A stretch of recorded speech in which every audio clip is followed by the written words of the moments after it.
At my daughter's wedding, her fiancé introduced me to his boss as an unemployed loser. His boss looked at me, smiled, and said, "Nice to meet you, partner." The fiancé was speechless with shock. On my daughter's wedding day, her cocky groom introduced me to his boss as an unemployed loser. The groom fell silent when his boss smiled, patted me on the shoulder, and said, "Good to see you, partner." Then he turned to the groom with a chilling, "You're fired." The groom was speechless with shock. The waiter led us to a corner table at Lakeview Grill, and I watched Derek Harrington smooth his tie before sitting down. Nancy beamed at both of us, her engagement ring, catching the soft restaurant lighting. "So, Mr. Wood," Derek began, not waiting for our drinks to arrive. "Nancy tells me you're between opportunities right now." I blinked. Between opportunities. The phrase hung in the air like expensive cologne, overwhelming and unnecessary. "I'm retired," I said simply, unfolding my napkin. Derek's smile widened, the kind that didn't reach his eyes. "Right, of course. Well, I work at Technova Innovations, leading AI solutions company in the Midwest. I'm senior manager of corporate sales." "Sounds impressive." I kept my voice neutral. "How long have you been there?" 3 years now. I've increased my department sales by 40%. Derek leaned back, clearly expecting admiration. "What field were you in, Mr. Wood?" "Nothing special, really. Just business." Nancy touched Derek's arm gently. "Dad's being modest. He always says that." Derek nodded knowingly. "I see. Well, the main thing is staying healthy at your age, right? Keeping busy with hobbies." My fingers tightened slightly around my water glass. "At my age." The condescension dripped from his words like honey from a broken jar. "Hobbies keep me occupied," I agreed. The waiter appeared, pen ready. Derek ordered the pan-seared salmon with truffle risotto. Nancy chose the herb-roasted chicken. I glanced at the menu briefly. "I'll take the soup and sandwich combo, please." Derek's eyebrows rose fractionally. "The soup special? Dad, are you sure? This is supposed to be celebratory." NY's cheeks flushed pink. "Derek, it's fine. Dad likes simple food." Of course. Of course." Derek waved his hand dismissively. "Everyone has different budgets. I totally understand." The word budgets landed like a slap. He understood, did he? This 34-year-old middle manager understood my financial situation based on a soup order. "Tell me about Technova," I said, steering the conversation away from my supposed poverty. "What kind of AI solutions?" Derek's chest puffed up visibly. "Cutting-edge stuff. Machine learning algorithms for corporate efficiency. Predictive analytics, automated decision trees. We're revolutionizing how businesses operate." "Fascinating. The company's been around long, about 30 years, but they really took off in the last decade. Before that, probably just another garage startup, you know. Now, we're pulling in serious revenue." Derek cut into his salmon with surgical precision. "I'm actually on track for a promotion to department director, maybe even regional manager after that." Nancy smiled proudly. Derek's incredibly driven. He works 60-hour weeks sometimes. 60 hours? I raised an eyebrow. "That's dedication. Success requires sacrifice, Mr. Wood. That's something my generation understands." Derek's tone suggested my generation understood very little. "The business world moves fast now. You have to adapt or get left behind." I took a spoonful of my soup. Surprisingly good tomato bisque. Change can be challenging. Exactly. That's why I stay current with industry trends, attend seminars, network constantly. It's not enough to just coast through life anymore. Derek gestured with his fork. "People your age, no offense, sometimes get stuck in old patterns. The world's different now." Nancy shifted uncomfortably. "Derek means things have evolved since Dad's time." "Right. Evolution." I nodded slowly. "Survival of the fittest and all that." Derek missed the edge in my voice entirely. "Precisely. Companies like Technova reward innovation and results. Old school thinking doesn't cut it anymore. We need fresh perspectives, aggressive strategies, and you provide those." "Absolutely. My department's numbers speak for themselves. 40% growth doesn't happen by accident." Derek leaned forward conspiratorially. "Between you and me, some of the older employees there are, well, let's say they're not keeping up. Dead weight, if you're honest about it." "Dead weight," I filed that phrase away carefully. "The older employees must have experience, though," I suggested mildly. Derek shrugged. "Experience without adaptation is just stagnation. The company would probably be better off replacing half the senior staff with hungry young talent." Nancy laughed nervously. Derek's very passionate about efficiency. "Passion drives results," Derek continued, warming to his theme. "That's what separates winners from," he glanced at my soup bowl. "Well, from people who settle for less." The insult hung between us like smoke. People who settle for less. People like me, apparently. The unemployed old man ordering soup while his daughter's successful fiancé enjoyed truffle risotto. I set down my spoon deliberately. The metal clinked against ceramic with surprising sharpness. Settling can be a choice, I said quietly. Derek didn't hear the warning in my tone. He was too busy savoring his victory over the pathetic old man across the table. Derek wiped his mouth with his napkin, clearly energized by what he perceived as my surrender. The salmon on his plate was barely half finished-ish, but he'd already moved into full lecture mode. You know what, Mr. Wood, I respect that you're trying to stay positive about your situation. His voice carried that particular tone people use when talking to children or the elderly, but have you considered consulting with your experience? There might be opportunities. Experience is interesting, I replied carefully. Sometimes it teaches you to stay quiet and observe, but you can't just observe forever. Dear Eric's enthusiasm bordered on aggressive. You have to move forward. Take action. I mean, look at me. I plan to become department director within a year, regional manager within 3. You have to set goals, create timelines. Nancy nodded encouragingly. Dear Eric's very goal-oriented. Goals are important. I agreed, though sometimes the most important ones aren't obvious to outsiders. Derek completely missed the implication. Exactly. That's why you need to put yourself out there. Network. Meet people. Let them know you're available. I could introduce you to some contacts if you want. Maybe entry-level positions. Nothing too demanding. Entry-level positions for me. The irony was so thick I could have served it for dessert. That's very generous, I said. It's about giving back, you know, helping those less fortunate. Dear Eric's voice dripped with magnanimity. Successful people have a responsibility to lift others up. Nancy beamed at him. See, Dad, Derek really cares about people. Oh, I can tell. I took a sip of water. Your compassion is quite evident. Derek pined under what he took as praise. It's not about the money for me, Mr. Wood. Don't get me wrong, the 6-figure salary is nice, but it's about making a difference. Building something meaningful. 6 figures. He said it like he was announcing the cure for cancer. Building something meaningful, I repeated, like Technova itself was built. Well, sure, but that was different. The founders back then were just lucky, I guess. Right place, right time. The real innovation is happening now with people like me pushing the envelope. Lucky. 30 years of 18-hour days, missed family dinners, and constant financial stress reduced to luck. The founders were lucky, I said slowly. Had to be. I mean, what did they really know about AI back then? The technology barely existed? They probably just stumbled into success. Derek laughed, the sound grating against my ears. Now we're the ones doing the real work, turning their accidental success into something professional. Nancy sensed the tension building, but misread its source. Dad, Derek just wants to help. He knows the job market is tougher for people starting over. Starting over? As if my entire career had been erased, leaving me to begin again from scratch like a college graduate. Starting over can be liberating, I said, my voice carefully controlled. It gives you perspective on what really matters. Absolutely, Derek seized on this. That's the attitude you need. Fresh start, new opportunities. You just have to be realistic about your limitations. My limitations? The phrase hung in the air like a challenge. What limitations would those be? I asked quietly. Derek gestured vaguely. Well, age is a factor. Technology moves fast. It's hard for older workers to keep up. Plus, most companies want people who can grow with them long-term. Long-term growth? Am I amused? Like 30 years? Exactly. See, you're getting it. Derek was pleased with his students' progress. Though obviously starting at your age, you're looking at maybe 5-10 years a maximum before retirement. Companies invest in futures, not, he caught himself. Not what? Not short-term situations, he finished lamely. Nancy reached across the table toward my hand. Dad, maybe we should talk about something else. But dear Eric was on a roll now, his voice growing more passionate. The thing is, Mr. Wood, the business world rewards drive and ambition. It's not enough to just show up anymore.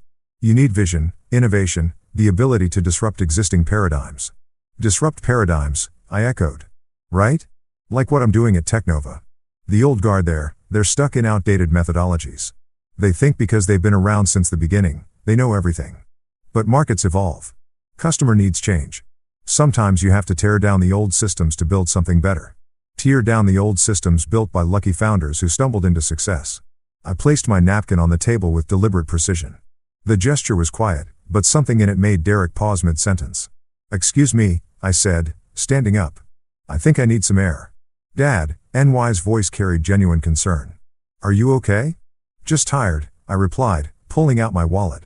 I placed $40 on the table, enough to cover my soup and sandwich, plus tip. This should handle my portion. Dear Eric's eyes widened slightly at the cash. Mr. Wood, you don't have to. I insist. I straightened my jacket. Thank you for dinner and for the career advice. Nancy half rose from her chair. Dad, please don't leave. Derek didn't mean Derek meant exactly what he said. I looked directly at my daughter's fiancé and I heard every word. The drive from downtown Chicago to my house in Evanston gave me 45 minutes to process what had just happened. Derek's words echoed in my mind with each mile. Lucky founders, dead weight, starting over at your age. By the time I pulled into my driveway, the initial anger had crystallized into something much more dangerous. Cold, calculated purpose. I unlocked the front door and headed straight to my study. This room was my sanctuary, carefully arranged to tell the real story of my life, the story Derek Harrington had no idea existed. The walls were lined with framed photographs and awards that I kept hidden from casual visitors. Technova's incorporation papers from 1995 signed by Walter Klein and myself. Photos from our first successful product launch. Industry recognition awards spanning 3 decades. The Forbes article from 2018 calling me the quiet revolutionary of AI innovation. I sank into my leather chair and stared at the photograph on my desk. Walter and me in that cramped garage where it all began. We looked so young, so determined, 30 years old and absolutely convinced we could change the world. We'd been right. I picked up my phone and dialed Walter's number. He answered on the second ring as always. Porter, how was dinner with the future son-in-law? Enlightening, I said carefully. How are things at the company? Same as always when you're not here. Chaos and confusion. Walter's laugh was warm. Seriously, though, everything's running smoothly. The quarterly reports look excellent. When are you coming back from this retirement experiment? Still enjoying the break, old friend. Well, enjoy it while you can. Derek Harrington in sales has been making noise about wanting more responsibility. Kid's ambitious. I'll give him that. My hand tightened on the phone. Derek Harrington, you know him? Senior sales manager. Been with us 3 years. Actually has some decent ideas, but he's got that hungry look that makes me nervous. Keeps talking about modernizing our approach and disrupting outdated paradigms. Disrupting outdated paradigms. The same phrase he'd used an hour ago. What kind of disruption? I asked. Oh, the usual young hotshot stuff. Thinks the company would be more efficient without so much legacy thinking. Wants to restructure departments, bring in fresh talent. Yesterday he suggested we might be carrying too much senior dead weight. Senior dead weight. There it was again. Interesting perspective, I managed. Between you and me, Porter, I think he sees himself running this place someday. Can't decide if that's admirable ambition or dangerous arrogance. I stared at the photograph of our garage startup days. Maybe both. Probably. Anyway, his sales numbers are solid, so I can't complain too much. The board loves him. Walter paused. You sure you don't want to come back? I miss having someone around who remembers why we started this company. I remember perfectly, I said quietly. That's exactly why I'm staying away a little longer. After hanging up, I opened my laptop and pulled up Technova's latest financial statements. 30 years of growth, innovation, and careful stewardship. Annual revenue now approaching $200 million. Over 800 employees across 4 states. All of it dismissed by Derek Harrington as lucky stumbling. I leaned back in my chair and smiled for the first time all evening. Derek wanted to disrupt paradigms. He wanted to eliminate dead weight. Perfect. I'd give him exactly what he was asking for. The wedding was scheduled for June 15th. 4 months to let Derek continue believing he'd correctly assessed my worth. 4 months to watch him display his true character to Nancy, to the family, to everyone who mattered. 4 months to plan the most educational experience of his arrogant young life. I pulled out a legal pad and began making notes, Derek's comments about the founders, his dismissal of experienced employees, his condescending advice about entry-level positions. Every insult, every assumption, every moment of casual cruelty needed to be remembered and addressed. The man wanted to tear down old systems and build something better. Excellent. I'd let him try. I picked up the garage photograph again, studying Walter's younger face beside mine. We'd built Technova with our bare hands, sacrificing everything for a vision that seemed impossible to everyone else.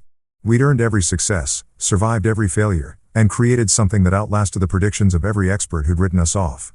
Derek Harrington thought experience without adaptation was stagnation. Soon he'd learned what 3 decades of adaptation looked like when it was directed at a very specific target. I closed the laptop and headed upstairs, already planning tomorrow's activities.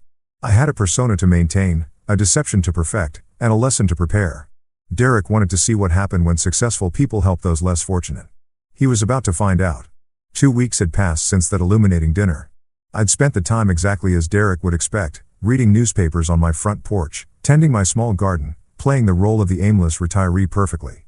When I heard the car pull into my driveway that Tuesday afternoon, I was ready. Through my living room window, I watched Derek emerge from his BMW, straightening his expensive suit jacket. Nancy bounded up my front steps with obvious excitement, clutching what could only be wedding invitations. "Dad," she practically burst through my front door. "We have something wonderful to show you." Derek followed more slowly, his eyes already scanning my modest home with that familiar expression of polite disappointment. The furniture was comfortable but not expensive. The decorations tasteful but unremarkable, perfect for maintaining my carefully crafted image. "Mr. Wood." Dear Eric's handshake was firm but brief. "Hope we're not interrupting your afternoon activities." Afternoon activities. As if I spent my days watching television and napping. "Not at all," I replied cheerfully. "What brings you both here?" Nancy produced an elegant cream envelope with flourishes that probably cost more than my monthly grocery budget. "The official wedding invitation. You're the first person to see it." I opened it carefully, admiring the calligraphy and heavy cardstock. "This is beautiful, sweetheart. June 15th, Lakeshore Country Club. Very elegant." "Derek chose the venue," Nancy said proudly. "It's where all the important Technova events are held." Derek puffed up slightly. "Location matters for occasions like this. My boss will be attending along with several board members. I wanted somewhere that reflects." He gestured vaguely at my living room. "Professional standards." "Sounds impressive," I said, setting the invitation on my coffee table. "I should probably start thinking about what to wear." This was dear Eric's moment, and he seized it with enthusiasm. "Actually, Mr. Wood, that's something I wanted to discuss." His tone shifted to what he probably thought was tactful concern. "My boss will be at the wedding, Walter Klein. Very influential person in our industry. Perhaps you should dress. How should I put this? More presentably than usual." Nancy shot him a warning look, but dear Eric was committed to his mission of improving his future father-in-law's appearance. "I have a perfectly good suit," I said mildly. "I'm sure you do." Dear Eric's eyes swept over my casual slacks and cardigan. "Walter expects a certain level of sophistication from the families of his employees. First impressions matter enormously in business. Walter expects sophistication." If only Derek knew that Walter and I had been splitting pizza and working 20-hour days when sophistication meant remembering to wear matching socks. "Don't worry, son," I replied with what I hoped was reassuring simplicity. "I know how to handle bosses." Derek's expression suggested he doubted this claim entirely. "Walter Klein is a very influential person in our industry, Mr. Wood. He's built Technova from nothing into a major corporation. Men like that notice everything. How you dress, how you speak, how you carry yourself. Built from nothing. Walter would appreciate that description considering we literally started with nothing but determination and credit card debt." "Really?" I kept my voice carefully neutral. "It'll be interesting to meet him." Something in my tone must have struck Derek as insufficiently odd because he leaned forward earnestly. "Mr. Wood, I'm not trying to be difficult, but this wedding represents my professional future, too. Walter's opinion of my family connections could affect my career trajectory. I need everyone to make the right impression." The right impression. Translation: I needed to look successful enough to reflect well on Derek, but not so successful as to overshadow him. "What kind of impression are you hoping for?" I asked. "Respectable, conservative, someone who understands the value of hard work and traditional values." Derek's voice carried the patronizing tone of someone explaining simple concepts to a slow child. "Walter appreciates people who've earned their place through dedication and merit." Earned their place through dedication and merit, like spending 30 years building a company from scratch. Perhaps Nancy sensed the undercurrent of tension. "Dad, maybe we should look at your suit together. I could help you pick out a nice tie." "That's very thoughtful, dear." I smiled at my daughter, genuinely touched by her attempt to bridge the gap between her father and fiancé. "I'm sure I can find something appropriate." Derek wasn't quite finished with his improvement project. "The important thing is projecting dignity. Mr. Wood, Walter has very traditional ideas about family values and personal responsibility. He believes people should present themselves with pride regardless of their circumstances." Regardless of their circumstances. The phrase hung in the air like an elegant insult wrapped in silk and tied with good intentions. "I understand completely." I said. "Personal presentation says a lot about character." "Exactly." Dear Eric beamed, pleased that his lesson had been absorbed. Character matters more than bank accounts to men like Walter. He can spot authentic quality from across a room. Authentic quality. Walter certainly could spot it. We'd been recognizing it in each other for 30 years. Nancy suggested we move to the garden, claiming she wanted to show Derek my tomato plants. Nancy led me through the sliding glass door into my small backyard garden, leaving Derek inside, studying the wedding seating chart she'd conveniently left on my dining table. The afternoon sun cast long shadows across the neat rows of vegetables I'd been cultivating since retirement. "Dad." Nancy's voice carried a weight I hadn't heard since she was 16, and trying to explain why she'd borrowed my car without permission. "What are you planning?" I settled onto the wooden bench I'd built last summer, gesturing for her to join me. "Planning, just trying to be a good host to my future son-in-law." "Don't." Nancy sat down, but turned to face me directly. "I've known you my entire life. You're up to something, and it involves Derek, and I need to know what it is." Through the glass door, I could see Derek hunched over the seating charts, probably calculating the optimal positioning relative to Walter's table. The irony was almost too perfect. "Sweetheart, sometimes people need time to show their true nature." "What does that mean?" NY's voice sharpened with frustration. "Why won't you tell Derek the truth about Technova? Why are you letting him think you're some unemployed old man who needs career advice?" There it was. My daughter was far more perceptive than Derek gave her credit for. "You know about Technova?" I asked carefully. "I've always known, Dad. Maybe not the details, but I knew you didn't just work there. You helped create it. Those photographs in your study, the awards you think I don't notice.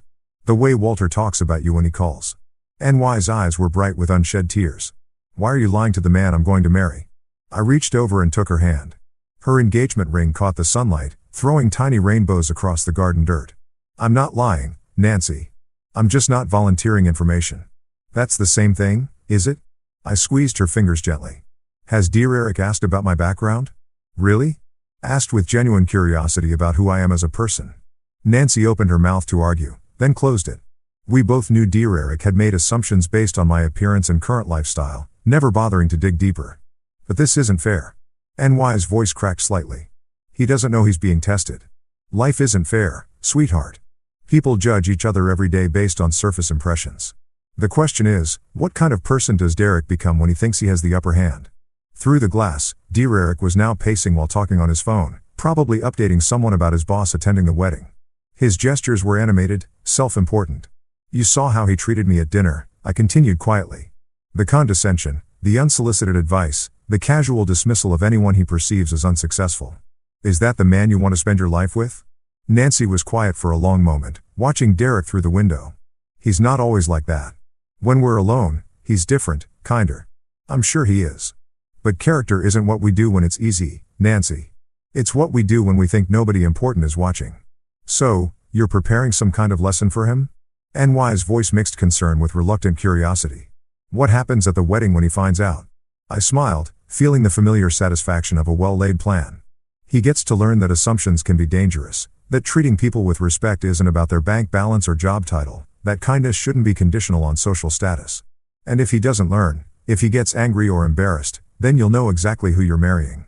I turned to look at my daughter directly. "Nancy, I'm not trying to sabotage your happiness. I'm trying to protect it. Better to see his true character now than discover it 5 years into marriage." Nancy stared at her hands, turning the engagement ring slowly around her finger. "You want me to keep this secret until the wedding? I want you to watch, really watch how Derek treats people he thinks are beneath him. Watch how he talks about Walter, about success, about what makes someone worthy of respect." I paused. "And then decide for yourself what kind of life you want. What if I decide Derek is exactly who I thought he was? Then I'll dance at your wedding and welcome him to the family with genuine joy." I meant every word. "But Nancy, make sure you're seeing him clearly, not just seeing what you hope is there." Nancy stood up, brushing dirt from her jeans. Through the glass, dear Eric was ending his phone call, looking around for us with mild impatience. "He's going to hate you when he finds out," she said quietly. "Probably. The question is, will he hate himself for how he's treated me?" Nancy looked at me for a long moment, wrestling with loyalties and uncertainties. Finally, she nodded slowly. "Okay, Dad. I'll keep your secret, but promise me you're not doing this just for revenge." "I promise you, sweetheart, everything I'm doing is because I love you." Derek appeared at the sliding door, tapping his watch. "Nancy, we should probably head out soon. I have a conference call with the West Coast team in an hour." "Coming," Nancy called back, then looked at me one more time. "Just be gentle with him, okay? Whatever you're planning." I stood up and kissed her forehead. Gentle lessons are rarely the ones that stick. The months between March and June passed in a carefully orchestrated dance of preparation. While Derek continued his condescending check-ins, and Nancy maintained our agreed-upon silence, I methodically arranged every detail of the most educational wedding gift of dear Eric's young life. 3 days before the wedding, I stood in Armando's custom tailoring on Michigan Avenue, studying myself in the three-way mirror. The charcoal gray suit was impeccably cut, but deliberately understated, expensive enough to command respect, conservative enough to avoid suspicion. "The fit is perfect, Mr. Wood," Armando said, adjusting the jacket shoulders with practiced precision. "This suit will emphasize your dignity without screaming about price tags." "That's exactly the point," I replied, admiring how the subtle pinstripes caught the light. "The important thing is that it says the right things without words." "Ah, you understand elegance." Armando smiled approvingly. "True quality speaks in whispers, not shouts." 2 days before the wedding, I visited Cartwright & Associates jewelry store in the Gold Coast district. The sales associate, a sharp woman in her 40s, spread several options across black velvet. "These Technova logo cufflinks are quite striking," she said, holding up a pair of platinum pieces with the company's distinctive diamond chip T. "Custom ordered, I assume." "A small commemorative piece," I said, fastening them to my shirt cuffs. They caught the store's lighting beautifully, subtle enough to appear understated, distinctive enough for Walter to recognize immediately. "Excellent choice. They suggest success without ostentation." The day before the wedding, I met with Jonathan Pierce, my private banker at First National. His corner office overlooked Lake Michigan. Floor-to-ceiling windows framing the endless blue horizon. Such a substantial amount for a wedding gift. Jonathan raised his eyebrows as he reviewed the transfer documents. "Are you absolutely certain about this figure, Porter?" "This is a very special occasion," I replied, signing the authorization with deliberate strokes. "My daughter deserves the finest wedding gift possible. $50,000 is certainly generous, even by your standards." Jonathan processed the paperwork efficiently. "Cash or certified check?" "Certified check. I want the amount clearly visible when it's presented." That evening I walked along the Lake Michigan shoreline, my usual route for serious thinking. The water stretched endlessly eastward, its surface rippling with late afternoon sunlight. Tomorrow's rehearsal dinner would begin the final act of Derek's education. I thought about Walter's likely reaction when he spotted the Technova cufflinks. Walter had suggested those exact cufflinks as company gifts 3 years ago. He'd remember them instantly. The moment of recognition would be worth 30 years of patience. Derek had spent months preparing his boss for the wedding of a hard-working employee to the daughter of an unfortunate old man. Walter would arrive expecting to make polite conversation with Derek's down-on-his-luck future father-in-law, perhaps offer some charitable words about the dignity of honest labor. Instead, he'd discover his co-founders sitting at the family table, wearing their company logo and writing wedding checks that exceeded Derek's annual salary. I stopped walking and stared out at the horizon. The lake was calm today, its surface like glass. Tomorrow would bring storms, but sometimes storms were necessary to clear the air. My phone buzzed with a text from Nancy. "Rehearsal dinner tomorrow at 6 p.m. Derek's very excited about you meeting Walter. Still time to change your mind about this, Dad." I typed back, "Looking forward to it, sweetheart. Everything will work out exactly as it should." Which was true. Derek would get exactly what he'd been asking for, a chance to show his true character in front of the people who mattered most. He'd demonstrate his values, his priorities, his definition of human worth. The only difference would be the audience's reaction. I turned and headed back toward my car, feeling the satisfaction of a plan approaching perfect execution. Tomorrow night, Derek would discover that assumptions could be expensive. By Sunday, he'd learned that respect shouldn't be conditional on perceived social status. The gentle waves lapped against the shore behind me, steady and inexorable as time itself. The Drake Hotel's marble lobby gleamed under crystal chandeliers as I walked through the revolving doors. My reflection multiplying in polished surfaces. 20 minutes earlier I'd driven from Evanston with the satisfaction of a chess player preparing checkmate. Tomorrow would bring revelation, but tonight offered one final opportunity to observe Derek's character. The rehearsal was set in the hotel's small chapel, an intimate space with mahogany pews and stained glass windows overlooking Michigan Avenue. Nancy stood near the altar in her rehearsal dress, radiant despite the tension I could read in her shoulders. She caught my eye and offered a nervous smile, the look of someone keeping a significant secret. Derek emerged from a cluster of his Techna colleagues, straightening his tie with the self-important gesture I'd grown to recognize. His voice carried across the chapel as he spotted me. "Everyone, I'd like you to meet NY's father." Derek's tone held that familiar condescension amplified by the presence of his professional audience. "This is Porter Wood, a retiree lives modestly in Evanston." Lives modestly, the phrase hung in the air like expensive incense meant to establish social hierarchy for his colleagues' benefit. "Pleasure to meet you, Mr. Wood," said a woman in an expensive blazer. "Derek's told us you're enjoying retirement." "Very much so," I replied, shaking her hand.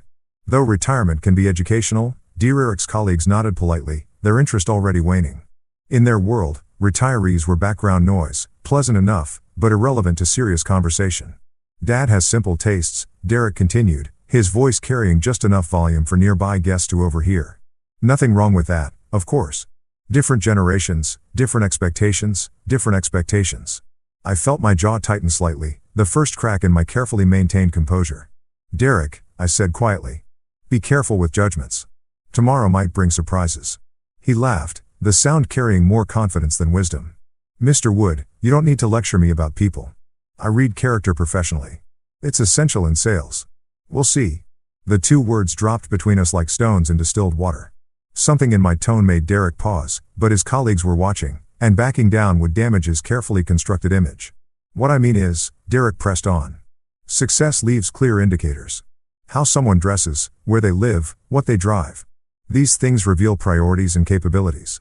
Interesting theory. It's not theory. It's observation.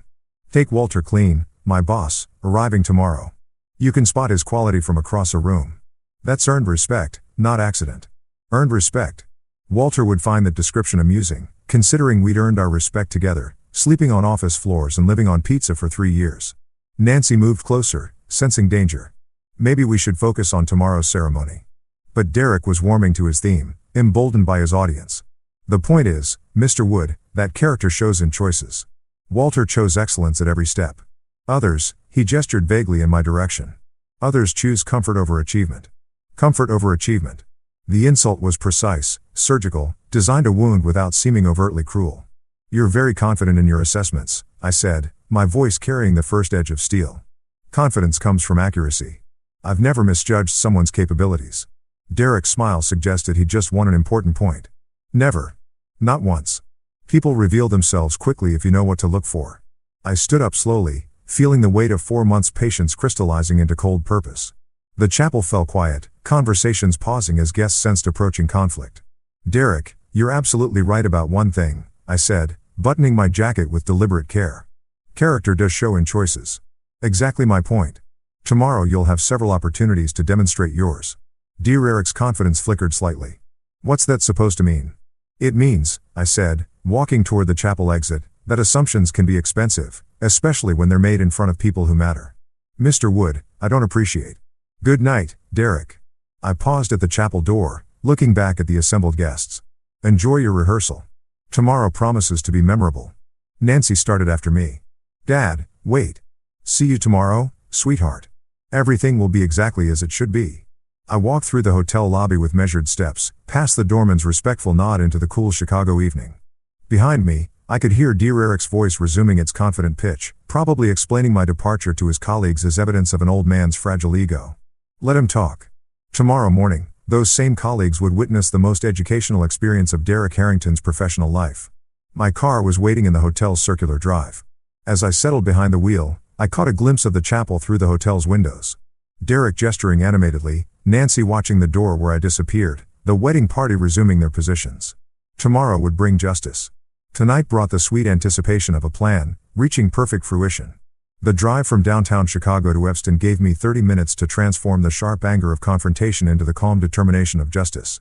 By the time I pulled into my driveway, Derek's latest insults had crystallized into final confirmation that tomorrow's lesson was not just justified, it was necessary. I sat in my darkened car for a moment, staring at my modest house. 4 months ago, Derek had dismissed the same home as evidence of my failure. Tomorrow, he'd learned that success wasn't always displayed in mansion size or luxury car brands. Inside, I went straight to my study and opened the laptop. Walter had sent an email earlier. Looking forward to meeting your future son-in-law tomorrow. Derek sounds like an ambitious young man. Ambitious? That was one word for it. I typed back, tomorrow you'll meet someone very interesting at the wedding, Walter. His response came within minutes. Who would that be? My future son-in-law. I think you'll have much to discuss about character and professional development. Intriguing. Should I be prepared for anything specific?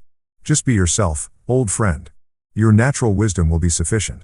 I closed the laptop and moved to my bedroom, where tomorrow's wedding outfit hung perfectly pressed. The charcoal suit looked dignified but unremarkable, exactly the impression I wanted until the moment of revelation.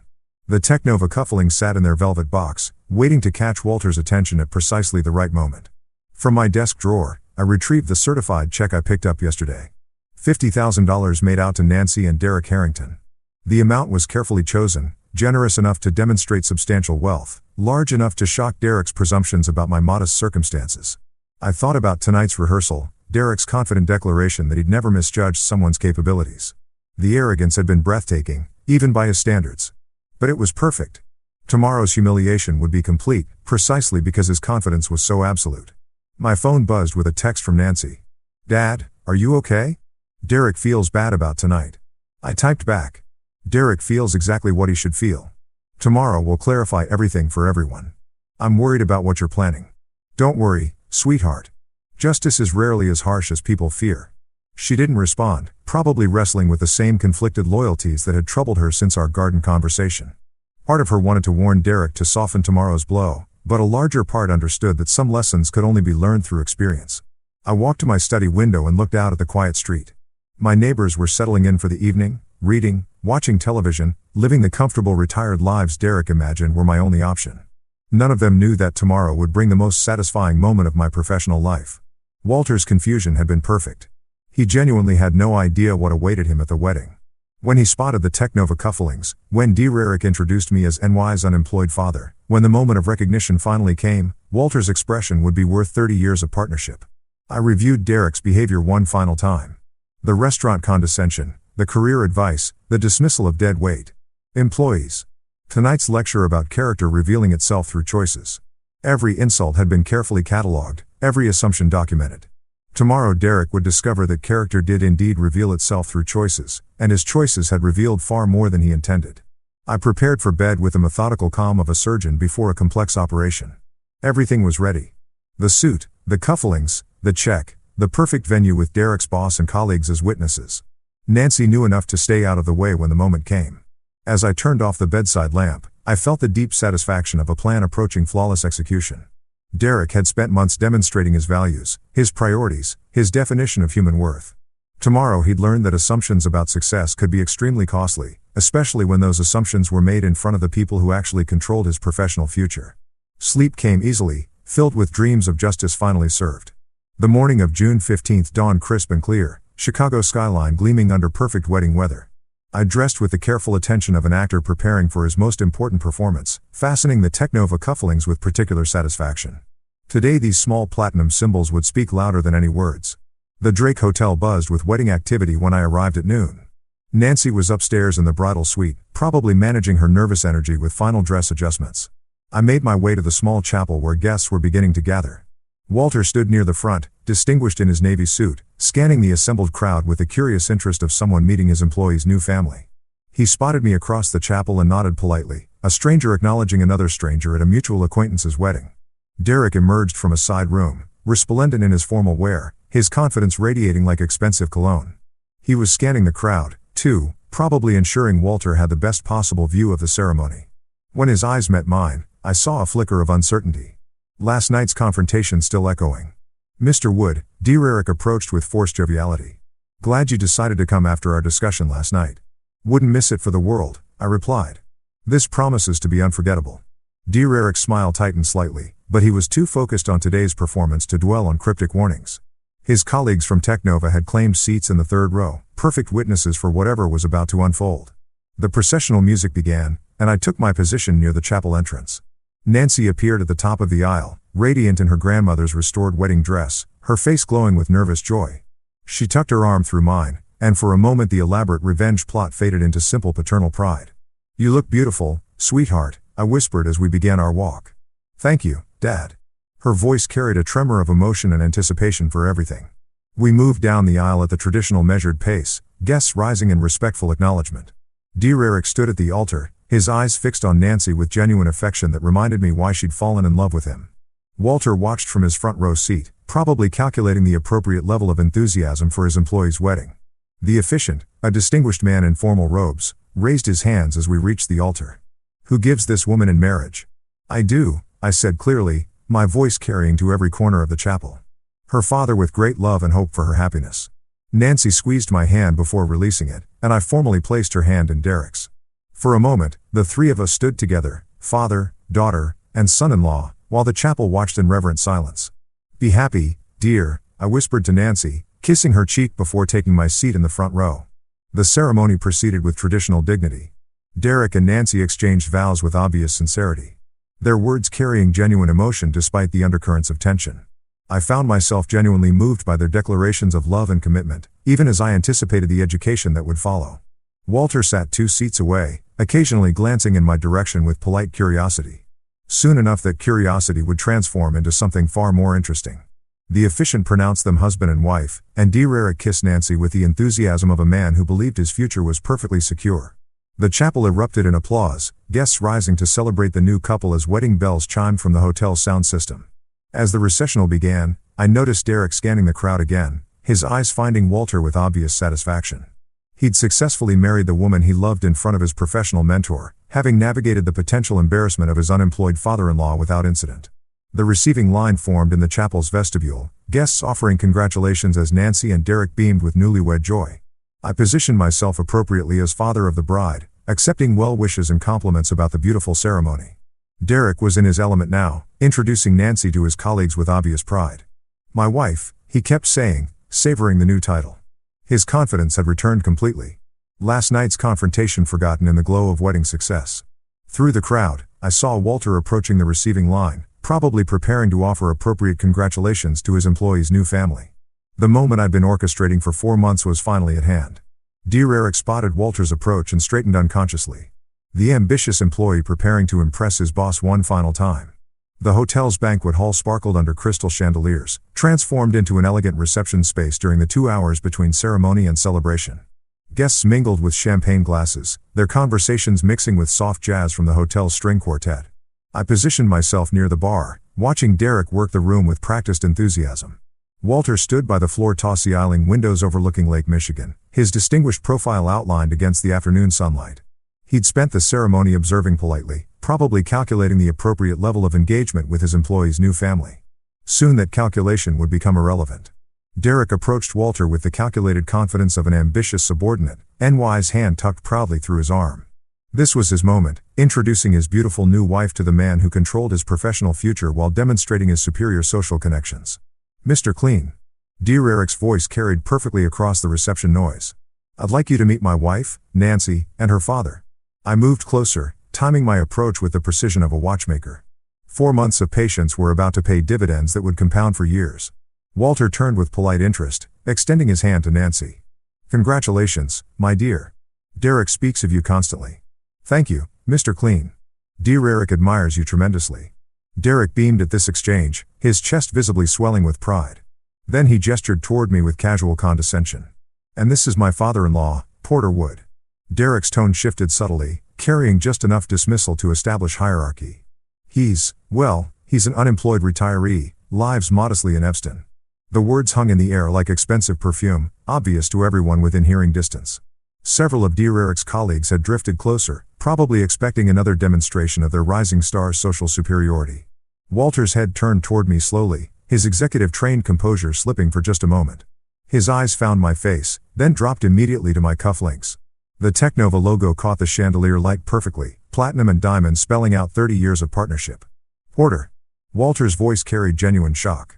"Porter Wood." Derek blinked, clearly not expecting this level of recognition.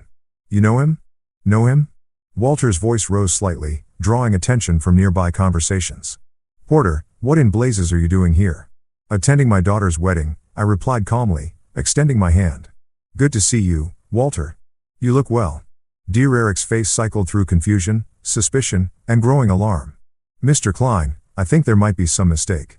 This is just NY's father. He's unemployed." Walter stared at Derek as if he'd just announced his intention to become a professional circus performer. "Unemployed? Derek?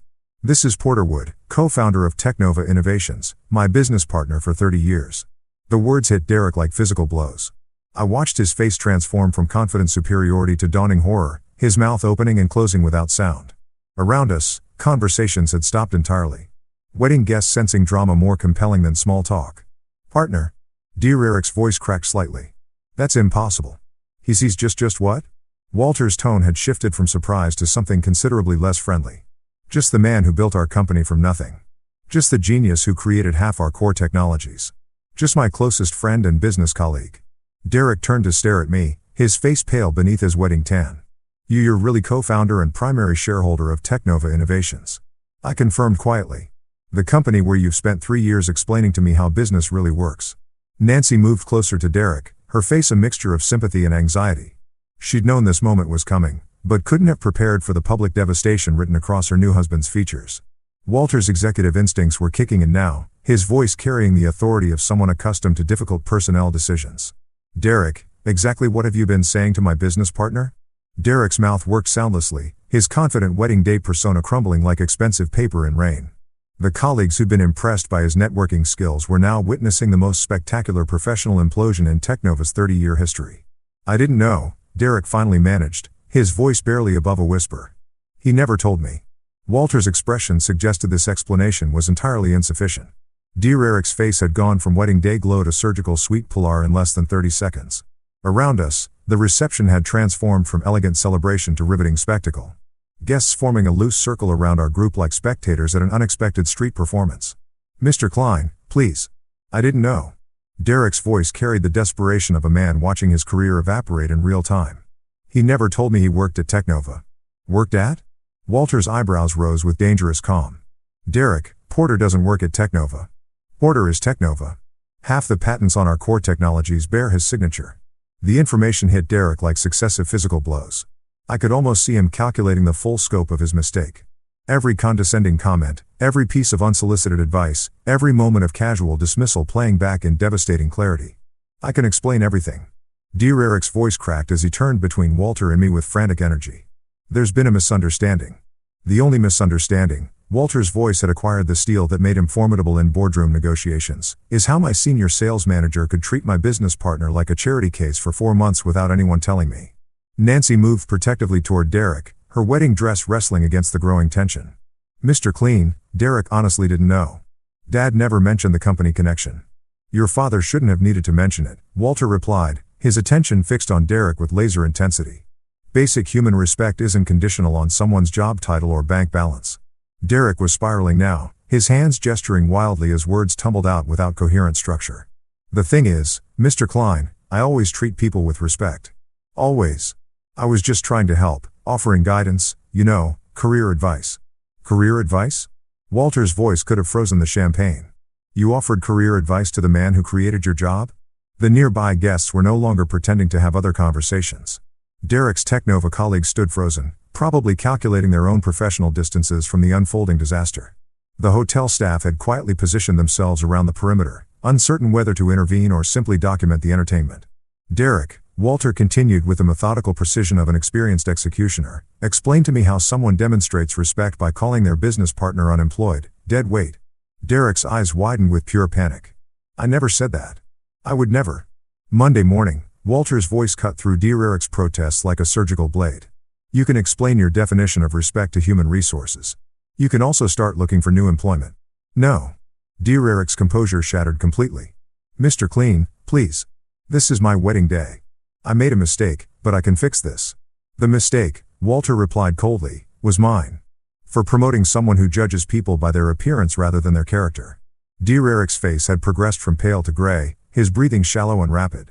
Nancy reached for his arm, but he was too far gone in panic to notice comfort. Around us, the wedding reception had become a cautionary tale about the dangers of assumptions. There has to be something I can do, Derek pleaded, his voice breaking like an adolescent's. Some way to make this right. I'll apologize publicly. Take a demotion. Anything. Walter looked at Derek with the expression of someone discovering mold in expensive wine. You'll apologize to Porter certainly. Whether that changes anything remains to be seen. Dear Eric's head snapped toward me with desperate hope, his eyes wide with the kind of panic reserved for people watching everything they'd worked for disappear simultaneously. The confident young executive who'd lectured me about business success had been replaced by someone who looked like he might collapse at any moment. Mr. Wood Porter, please. Dear Eric's voice trembled with genuine terror. I know I made mistakes, but I can learn. I can change. Please don't let him destroy my career. The moment hung between us like a sword, sharp and gleaming and ready to fall. Dear Eric stood before me with his entire future balanced on the edge of my next words, his face a study in absolute desperation. Nancy watched with tears threatening her wedding makeup, torn between the two men she loved most. Walter waited with the patient intensity of someone prepared to execute a professional death sentence. The wedding guests formed a silent amphitheater around us, their champagne glasses forgotten as they witnessed a moment that would be discussed at Chicago social events for years to come. Walter, I said quietly, my voice carrying clearly in the hushed banquet hall. Wait. Walter's eyebrows rose slightly, but he remained silent, deferring to his partner's judgment, as he had for 3 decades. I looked at Derek, seeing not the arrogant young man who'd condescended to me for months, but someone who just learned the most expensive lesson of his professional life. His hands trembled slightly as he waited for my verdict. Derek, I said, keeping my voice gentle but firm, look at me. He raised his eyes, and I saw genuine remorse there. Not just fear for his career, but actual understanding of what he'd done wrong. I accept your apology, I continued, watching relief flood his features. But I have one condition for my forgiveness. Anything, dear Eric whispered. Absolutely anything. Never again judge someone's worth by the size of their paycheck or the label on their clothes. I paused, letting the words sink in. Character isn't measured in dollar signs, and respect shouldn't depend on bank statements. Derek nodded vigorously, tears of relief and genuine remorse mixing in his eyes. I understand. I promise. I've learned my lesson. I turned to Walter, who was watching our exchange with the careful attention of someone evaluating a critical business decision. Walter, Derek made assumptions based on incomplete information. We've all done that at various points in our careers. Walter's expression softened slightly, though his executive instincts remained engaged. Are you asking me to overlook 4 months of disrespect toward my business partner? I'm asking you to consider that sometimes the best lessons come from mercy rather than punishment. I place my hand on Derek's shoulder. Derek has a good track record at the company. His sales numbers speak for themselves. Perhaps this experience will make him a better manager, not just a more careful one. Dear Eric looked between Walter and me with the expression of someone watching his entire future being negotiated by forces beyond his control. Nancy stepped closer, her hand finding Dear Eric's arm in a gesture of support and solidarity. Walter studied Derek for a long moment, his businessman's instincts wearing with his respect for his partner's judgment. Finally, he nodded slowly. Derek. Walter's voice carried formal authority, but had lost its sharp edge. You'll keep your position, but you're on probation for 6 months. Any hint of the attitudes Porter described. And you're gone. Understood? Completely? Derek managed, his voice thick with gratitude and exhaustion. Thank you, Mr. Klein. Thank you both. I extended my hand to Derek, and he shook it with the grip of someone sealing a sacred covenant. Welcome to the family, son, I said quietly. Try to remember that everyone deserves respect until they prove otherwise. I will, Derek promised. I absolutely will. Nancy stepped forward and embraced both of us simultaneously, her joy evident despite the traumatic revelation. Around us, the wedding guests began to relax, conversations resuming as the drama resolved into something resembling family harmony. Walter clapped me on the shoulder, his familiar grin returning. 30 years, and you can still surprise me, partner. Retirement keeps life interesting, I replied. The string quartet, sensing the crisis had passed, resumed their gentle melodies. Champagne glasses were raised again. Conversations returned to normal wedding topics, and Derek learned that sometimes the most important lessons come wrapped in unexpected packages. As the reception continued around us, I watched Derek interact with other guests, noting the subtle changes in his demeanor. The edge of superiority had been replaced by something that looked remarkably like humility. Sometimes justice served with wisdom tasted sweeter than revenge.